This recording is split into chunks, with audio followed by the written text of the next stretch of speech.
Okay, hello everyone, and welcome to today's episode of Forward Thinking. I have Chrissy and Hello, it's Charlie. Charlie, and we have a special guest today. We have Darrell Alfonso, who's the Global Market Operations Manager at Amazon, specifically AWS, and we're excited to have Darrell on because for some of our listeners, you might actually recognize Darrell's name and seen his content or follow him on LinkedIn or Twitter. And actually, I stumbled upon Darrell on Twitter, probably like during the summer this year, and saw what amazing content he was sharing, especially for marketing ops leaders and practitioners, and also checked out his LinkedIn where he's doing that as well. And so we're super excited to have Darrell on to share his thoughts, and we're going to dive into also how he supports a big team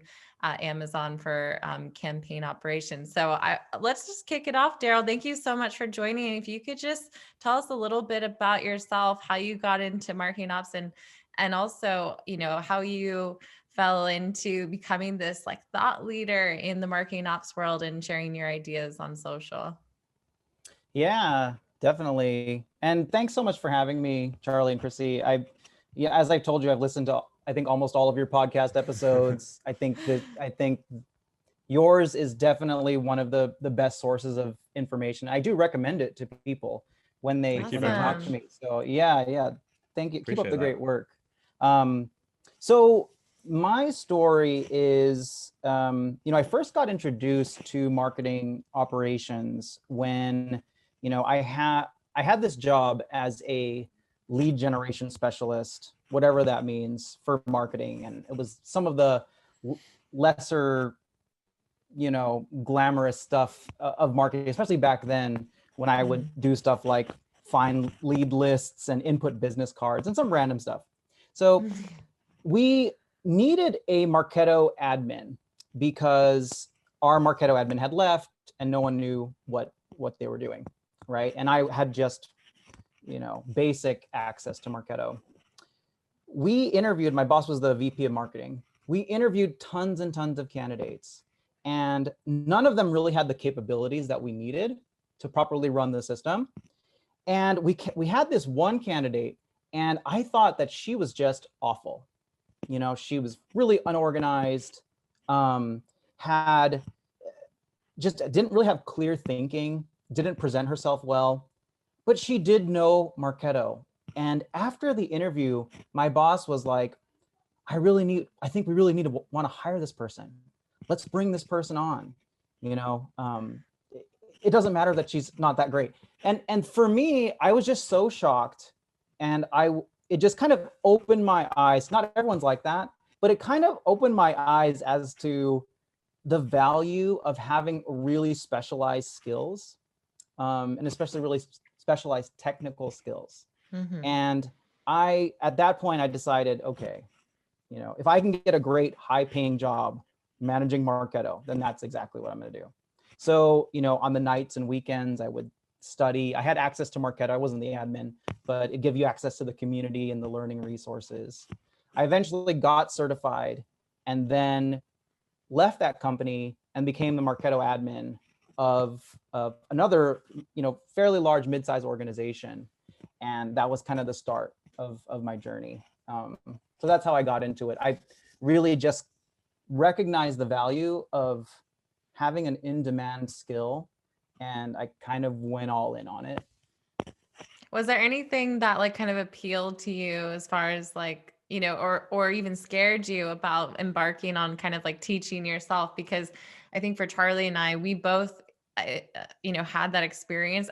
I think even my background working at Marketo, people thought, oh, well, you just automatically just learned Marketo. It's like, well, no, we worked at a startup. We had a small team. Everyone was busy. I had to use the university and community on my weekends like everyone else. And I think people are kind of shocked by that. But was there anything that like, based on your background or schooling or, anything that marketing automation really appealed to you? Maybe like how you thought about things, you like that technical side. What about it kind of appealed to you besides just that valuable skill? Is there anything else? I think, and I think this topic is about marketing operations in general. I think what appeals to me is the tactical side of it and the practice of actually doing stuff. And this is something that I think about a lot. I think that having ideas and sort of changing your strategy is actually not that hard. What is hard is operationalizing it. And for me, I've always been a really grounded person, and I've always wanted to know, okay, but how are we going to do it? And that is really what marketing operations is all about. It's all about taking a vision and then executing it. And it's so, for people like me, it's so cool. So that's what I really liked about it. I think that, for me, just being an optimist and sort of a little bit fearless, and I didn't know a lot of things. Like after I got certified, I thought I was, the best and I could handle anything. And then the first project that I was put on when I was Marketo admin was a migration. We had multiple business units. I'd never done that before, and I had to do it on my own. And I think that maybe a month in did I realize how over my head I was, over my head I was. But, and that's when I learned about the community, because that's who I started to lean on. And I met really smart people, started to engage with people throughout, it's like the Marketing Nation online. And after that, whatever 4-month period, and after finishing a migration and some other projects, I really became really competent in sort of, Marketo and marketing automation in general. And that's when I found out too, when I kind of returned to the community after a lot of these large scale projects, I found that so many people were in the same position. They were in my position where they had to do something. They realized, holy crap, this is kind of hard.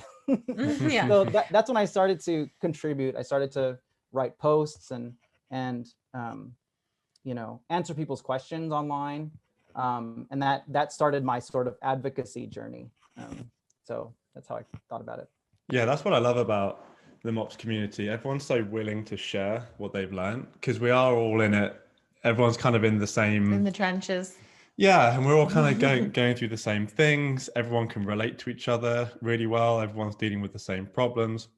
Especially, I'd say, I mean, even still now, but like especially back, earlier on when most people kind of were moving from the marketer to the marketing ops, right? It wasn't like anyone started out in marketing ops. So like you said, you're learning as you're doing so much. So you're having to go find someone else who's already done that before, but then you might have done something that they haven't done. So then you can swap ideas and help each other out. And I still think that's going on, so much still today, although there's probably a bit more specialized people getting into marketing ops today, like starting out of college, like going straight into marketing ops. But yeah, it's always been something that's attracted me to this world. So now you're at Amazon, right? A huge company managing a lot of people. And I think we'd love to dive into what are some of the differences. You've worked at smaller companies, now you're at a big company, Amazon. What are some of the big differences that you've noticed through working in marketing operations or dealing with marketing automation platforms and people using them across those two different organization sizes? Yeah, so one thing that I think I had to learn the hard way is how much project management and program management skills really come into handy in an enterprise organization. And it is a little bit different. So, coming from, I had my own, at my last company, I had my own small team where I managed both marketing and marketing operations, very hybrid, I think that's common. You essentially could move really quickly and work on your own to-do list, I think, especially when it came to, let's say, Marketo and Salesforce data issues or routing or something like that. Or if you're trying to integrate another MarTech platform, it's probably just you maybe, or you and your coworker. So at smaller organizations, it's more about executing your to-do list and prioritization. The bigger and bigger the company you work at gets, it becomes more and more about people. And milestones and almost motivating people to get to the finish line. And so project management skills, where you're working with cross-functional people, is extremely important. And then at Amazon, it's program management, which is a collection of projects in the service of some, initiative. And that has been, when I first started to try to get things done, I started to wonder why I kept getting blocked, why were the things that I was trying to implement that I knew had to be done, why I couldn't do it. And it was because I wasn't good at communicating what the goal was and then keeping everyone on track. And then also motivate or working with key stakeholders to get the project done. And that is a really big thing that I found. And, just recently I read this book called The Unofficial Project Management Guide for the Unofficial Project Manager, something like that. And it basically distilled all the PMP best practices. And I just read it cover to cover, and I felt so much like it opened my eyes as to how work could be done better, and how you could work with people better, even if you don't all get along, and even if you don't all have the same goals, which is so often the case. So that's a big thing, I think. So can you give us an idea of the scale that you're dealing with, in terms of like database size, the amount of people with their hands in Marketo, the amount of teams that you're working with in sales ops, and just the amount of people that you're having to coordinate and work with these bigger projects and get approval to get things done? Yeah, sure. So I can't share the exact specifics, but to give you an idea, we have one of the largest Marketo instances in the world, and one of the most sophisticated ones. And we have over 700 active users that log into Marketo all across the globe. Wow. And it kind of goes beyond that with all the different teams. We have a different team that manages Salesforce and a different team that manages the website. So these are specifically, there's many more marketers at AWS than that, but those are specifically people building campaigns in Marketo. The way that we manage this large decentralized organization, our primary mechanism is training and internal certification. So we actually have about 4 different levels of internal certification. So we have like a read-only, a basic builder access where you can build programs, an advanced builder user that can build things like landing pages and can create their own programs. And then the highest level we call email bar raiser, or EBR for short. And that is going to be the cream of the crop email and marketing automation users. And actually only 10% of the users get to that level. And it's very rigorous. It takes about maybe 2 to 3 months at minimum. And you need to be a Marketo certified expert to reach that level. But we also have our own sort of exams and knowledge tests that they have to do in between. So how we do this is, as you learn more and as you prove yourself through building campaigns, through passing these exams and taking training, you get more and more access to the system. And that's how we institute governance with so many people. Okay. Yeah. So the EBR, I think you said it was, is that beyond, Marketo certified expert level? And have you kind of modeled your testing on the Marketo certified expert, or have you just completely rewritten the rule book there just for, your specific, builds and instance that you have at AWS? Yeah. So it's about 50-50. That's a good question. It's about 50-50, I would say, on Marketo knowledge and then AWS specific best practices. It is more difficult to become an EBR than it is to become a Marketo certified expert, only because we require hands-on exercises, demonstrations, shadowing of actual campaign builders, and the final exam to become an EBR is actually a live over-the-shoulder evaluation of building in QA. So you have someone, often it's me, who's judging to see if this person is proficient enough to be at that elite level. And as you know, with the Marketo certified exam, it's sort of study and then pass it. And right. you probably take it again if you don't pass the first time. But our process is much more rigorous. And I think it has to be, just because, you know, as I mentioned before, customer experience is paramount for Amazon. And we wouldn't want, we don't want to risk that by pushing someone out into, you know, the water before they're ready. Yeah. And I feel like with, you know, such a large instance, and for a brand name like Amazon, you know, you really can't make very many mistakes. It's just, there's legal implications if you're emailing people that shouldn't receive an email. There's, you know, there's so much of like a spotlight into what your company is doing that people could pick up on, and you really need to be held to kind of a different standard maybe than some other companies who are smaller and maybe can afford those mistakes for sure. Yeah. And I think that, you know, we get complaints about it sometimes too. You know, people say, well, why is it so hard to send an email? You know, why is it so hard? Why does it take so long to do what I was hired to do?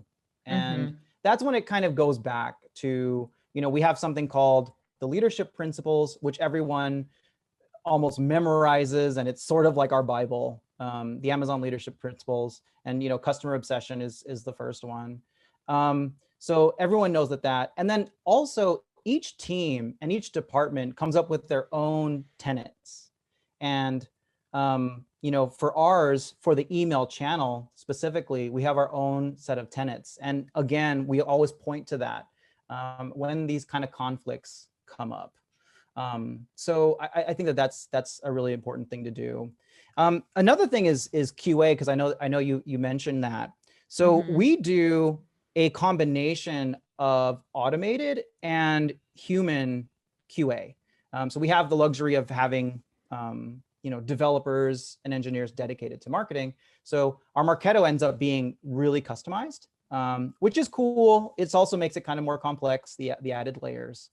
So there are some things that we can do on an automated way. And then, you know, it's only the EBRs, that top 10%, that can give the final approval before an email is deployed. So their training is the sort of QA, right? So that so we trust them when they review a campaign or when they're building a campaign, that they are adhering to our highest standards and are being that ambassador for the email channel. You know, so, and one other thing, for those that don't have some of these, you know, resources to develop their own sort of QA, there are actual tools out there that you can leverage. You know, so some email building platforms have built-in QA. A couple of my friends, MH Lines and Ariel Sasso, I don't know if you know them, but they have their own company, and it's called Automaton, and they also automatically check your system and like far beyond campaign building. So for people that don't have those in-house resources, there are other resources that you can use to automate your QA. Totally. So if you were to give advice, or if you were to one day move on from Amazon and go to a smaller company that wants to really take a serious approach to everything that you just talked about with the training levels and things like that, but maybe doesn't have the resources like Amazon to institute that process to that high level, is there a way that you would adapt, you know, what you've got at Amazon to a more startup environment where you can still get a lot of the benefit, but then you can kind of like, yes, but maybe make it a bit easier to deploy at a company with less resources? Yeah.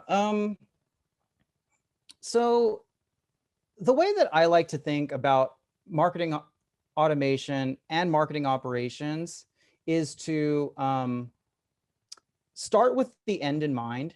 And I like to actually build out reports of different things. So business and revenue reports, but also reports of, you know, the productivity of our own team and what that looks like at the end, and then work backwards through things like priority setting and creating your roadmap of projects that you'll work on throughout the year, and see if it aligns to what that end looks like. Because I think that one challenge for a lot of people is they do it kind of backwards, right? They think like, well, what do we want to do this year? This is my roadmap of priorities, and this is what month it'll slot into. And then at the end of the year, they look back and it may not have been what they really wanted. So that's the kind of advice that I try to give to folks, is to almost look at the end of the year. Now is a great time, and think like, okay, at the end of the next year, what are the key things that I've done and the key things that I've built that have really moved the needle? And I try to balance priorities in two ways. I think half of marketing operations priorities needs to be on revenue supporting activities, and then half needs to be on something I call fortification. And that means that you're increasing the stability, efficiency, and sort of sustainability of your processes and programs for the long run. And those are really important, and they encompass things like compliance and system performance and data hygiene, all of those important things that that people don't really know that marketing operations does. At the same time, you have to try to have as many of your priorities as you can be revenue supporting, because that will center what you're doing, and you won't go down that rabbit hole of continually improving systems that may not need it.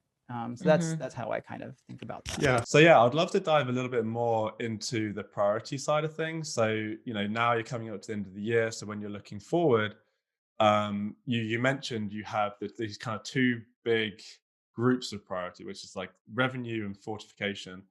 And I'm sure you've got projects in your mind that you know that need to be achieved in 2021. You've got people on your team and other teams talking about projects that they know that need to be achieved in 2021. How do you reconcile everything on the to-do list on that, and then actually prioritize the things that you need to work on first, and then build them into your roadmap? Can you just go through how you would work through that? Yeah, that's a great question. A really simple question that I try to ask about each project is also, what are the consequences if we don't do this? So I really like that question, because then you start to think, well, it also helps you sort of find out for projects what could be substituted and what could be, you know, you can get maybe 80 or 90% of the value if you do it in a different way or with something else, or even manually. And it may not take a lot of time. So that's one of the key questions that I like to do. The other one is, you know, and I know that you both post about the prioritization often, and you might have posted about this style, but I use the impact effort matrix, and I find that really works well, where you're listing all of your priorities and ranking them by how much impact it will have to the organization and how much effort it's going to take you. And what happens is you can really accomplish a lot by focusing on things that are high impact and low effort, and then the high effort, high impact becomes your long-term roadmap. And then, you know, it helps you to start. And this is something that I even do personally, is I practice deprioritization, meaning actively looking for things that I do on an everyday basis, or that people that I work with, that doesn't add to what the overall goals are and what our overall mission is, and actively look at ways to cut them out or save them for like Friday afternoon. You know what I mean? Yeah. Like when Totally. you're like already done, you're already burnt out and tired, and you're saving your most creative, your sharpest and alert times to work on things that are the most important. Mhm. So my team does that. I do it personally, and I feel like it makes a really big difference. Yeah, I think I saw a post from you that you save your morning time for the bigger, more creative projects. Is that right? You try and block that time out. Yeah, and I forget if this is a book or where I learned this, but the way that I do, and this is kind of personal productivity, the way that I make my to-do list is I have a blank sheet of paper and I say, if I could only do one thing today, what would it be? And like if I did that one thing and then just took the rest of the day off, what would it Mhm. be? And that becomes the one thing. And then I ask the question, okay, if I could only do two things, what could it be? And a lot of times that's how you come up with your top three. And Mhm. that's what your morning should be focused on. And it also is a lot less stressful Mhm. because you already know you're working on the most important thing, Mhm. and it's when we become scattered and Totally. spread that the stress starts. And I'm Big a time. stressor, I'm a worrier. So it really helps me.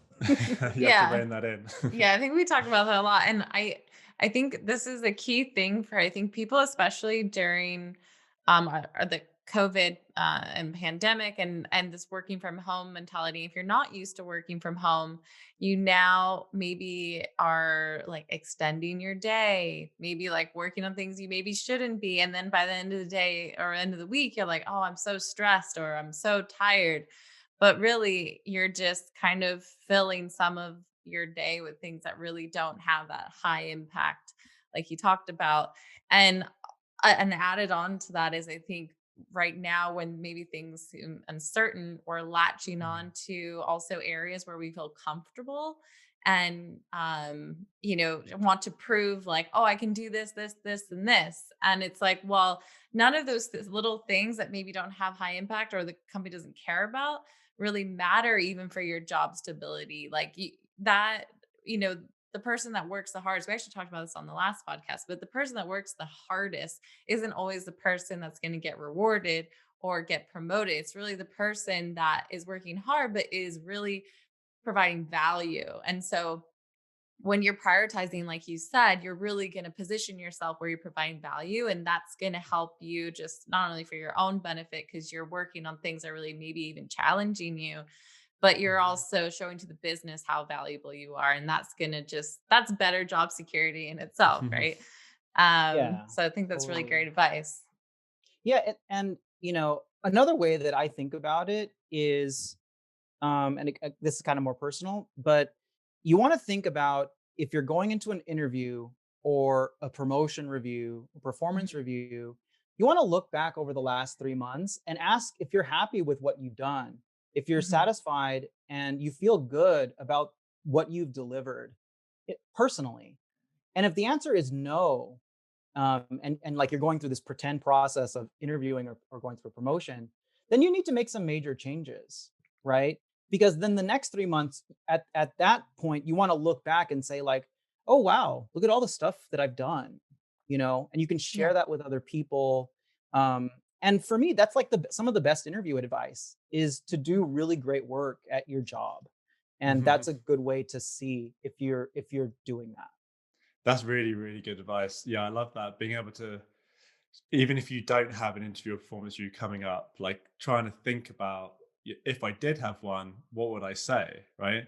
And like we deal with this a lot. We'll start working with companies, and I'll ask the MOPS team or the MOPS person, like, what have you worked on last quarter? And they don't really know, like, because they've just been kind of fighting fires everywhere, and they've forgotten some of the things they've done, and they end up not actually remembering like what they did. Like and to the point, and to your point, that's that's even worse than knowing what you did but then still not being happy with it, right? Because if you're not even able to articulate what you've done Yeah.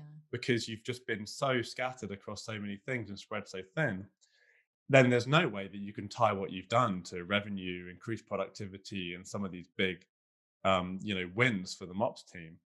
Um, so One of the things I'd love to dig into with you, though, is that because it sounds like you've got the really good process, you've got a prioritization framework, you really do tie your work to the big picture. You mentioned, customer obsession, revenue.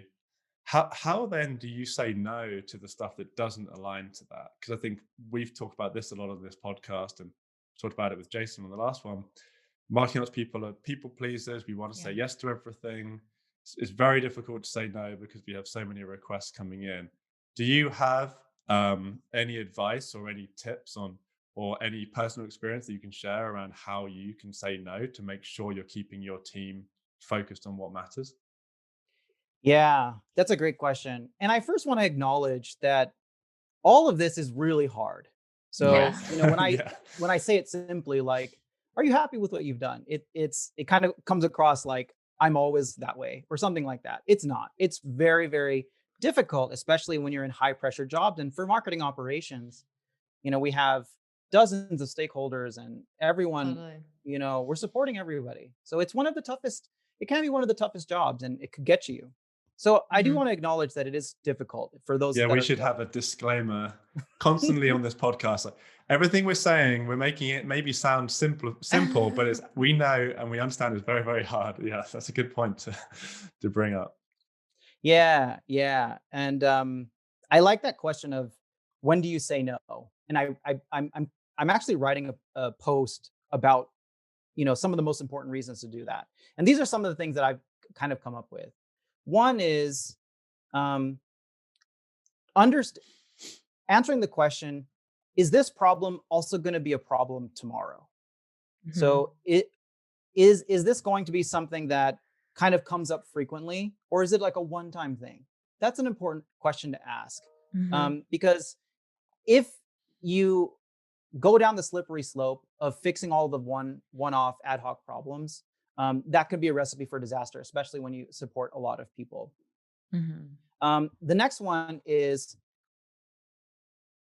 does this and this is for like prioritization and saying no to things that actually are a problem, is how does this impact the end customer? Is this going to cause a positive or negative or experience?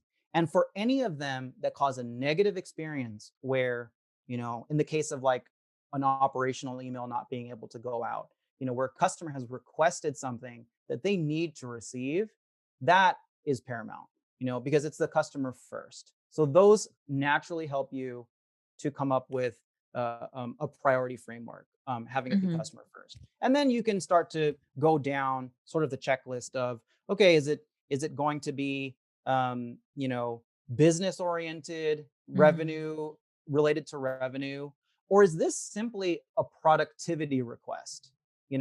And productivity is good, but it also has to be, you know ranked against the others, right? Mhm. Mhm. Where if it's going to save you, the marketer, an extra 20 minutes because you don't have to import something or you don't have to fix a spreadsheet, you have to compare that with revenue generating activities and then customer facing activities, which are more important, right? Mhm. So that's how I kind of think about it.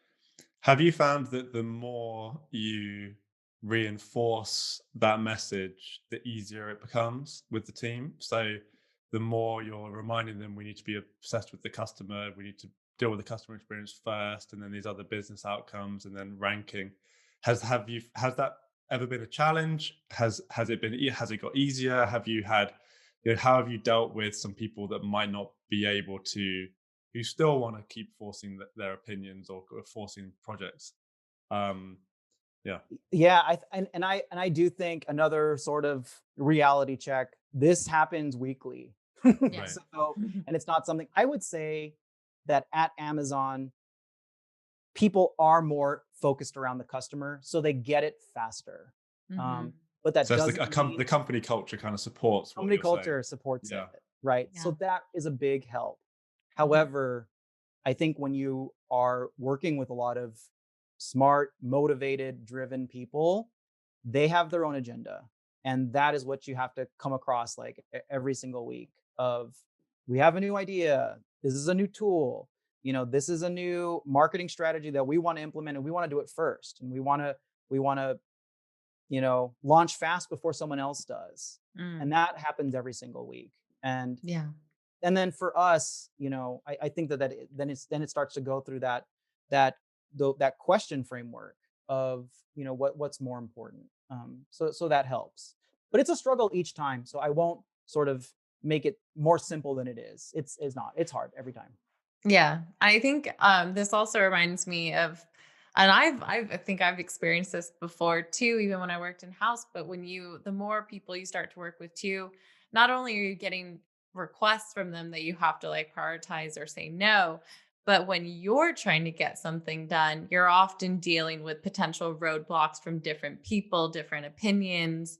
What's kind of your advice for that? Like I always give the classic example, like in the past, like I spent like 6 months just trying to get contact status in place. Like, and I couldn't believe it took that long, but I kept having to meet certain people, a sales development leader, or, SDR leader, business operations, and just getting people. It was before like people even realized like, oh, let's manage contacts, like before ABM strategies were put in place. But I was just evangelizing at that point.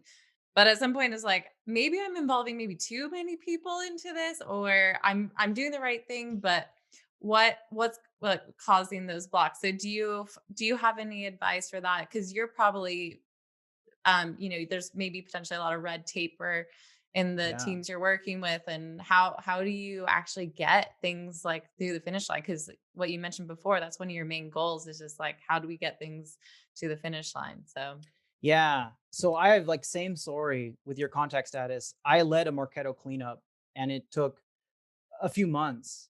And as for people that know Marketo, it's a simple flow step. It's delete lead. Right? yeah. So how does something like that take so long? And it's because Marketo is interconnected with so many different reports and different business systems that changes in the database are reflected elsewhere. So how I think that one of the ways that I was able to get it done, because I truly believe it could have taken half a year to a year to finish what I did, is to, when you're creating your communication with your milestones and the reasoning and the sort of steps that are taking place and what people need to be aware about, you need to put yourself in the shoes of a stakeholder and start to come up with your own objections to the project and say, if I'm a data science person, why don't I want this to happen? And then I will literally create a frequently asked questions at the bottom of all my communication that has those listed out. Like, how will this impact my reports? Well, it's going to impact it like this. Can we save leads if we want to? No, we are storing these somewhere else where you can access to them maybe later, but you can't store them in Marketo because it's a system performance issue and it's creating problems. So going through that, I guess it's that empathy thing where you're pretending you're the other person, arguing against your own thing, and then writing answers to those objections. That will really help you streamline it and push through ahead. And it's gonna, because they're gonna bring up those questions anyway. Yeah. So they might as well see it like, and it also, if you go through that process, people really respect you for doing that, because Totally. it shows that it's well thought out and that you know what you're doing and that this is important, rather than just something that we're doing on a whim. Totally. Yeah, one of the, so I know we've got to wrap up in a minute, but one kind of the theme that I'm getting from this is just how thoughtful you are in everything that you do. Yeah. And I think it seems like, is that something that you were born with, or like, did you develop that over your career? Because it seems like every blocker, every, the prioritization, you're very considered, and you think about your role, how you're going to get things done, how you can really thrive. And I do see a lot of marketing operations people do that, but I think it's something that where in marketing ops, we're so busy that you don't have time to like break above that to then think about, how can I do all this stuff better so I can maybe be less busy, work on the right things. Is that just is that just kind of like how you've always been like so thoughtful around kind of everything that you're doing, or did you have to learn that behavior during your marketing operations career? Yeah, I think it's I'm really into professional development, so I read a lot. Hmm. I listen to podcasts, for example. And what I found is that it's difficult to really create these specific checklists to become successful at something. It's actually the questions that you ask yourself that really help more than someone giving you, okay, here's how you're going to succeed in marketing operations. It's these 7 steps. And it's never like that. What does happen is what does help more often is when you come across a problem to ask yourself like a list of questions, and that helps you even more to find that way. And I think that that kind of stems from my sort of like, I really like professional development, and a lot of it's very question based. Hmm. So I think that that's that. I will say though that it's definitely not glamorous. You know, I just yesterday I was in this hour-long meeting about technical debt, and unfortunately, we're going to have to build something that's going to cause problems in the future, and we know it's going to cause problems. So it's like it's not there's not like this perfect state that you're going to get to. So if for your listeners, if you're still toiling with all the struggle of working with stakeholders, so am I, so are all of us. And Yeah. Yeah, I think, everyone is. And one of yeah. the things that we say is if you are struggling with that stuff, it's still better to try and improve things, right? Yeah. Don't give up. Mhm. 100%. Yeah.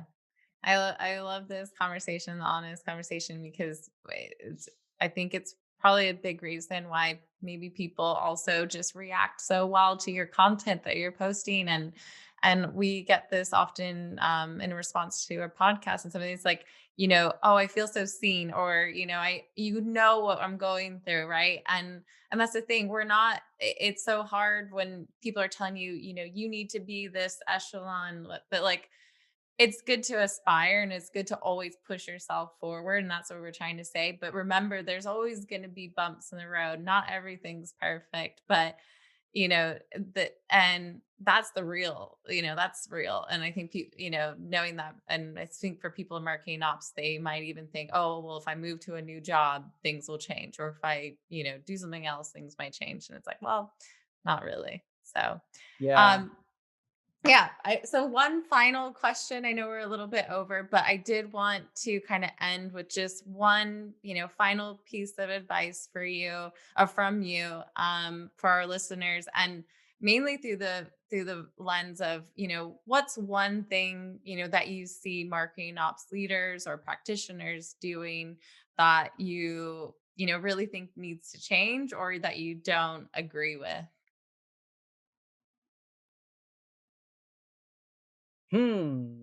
That's really tough.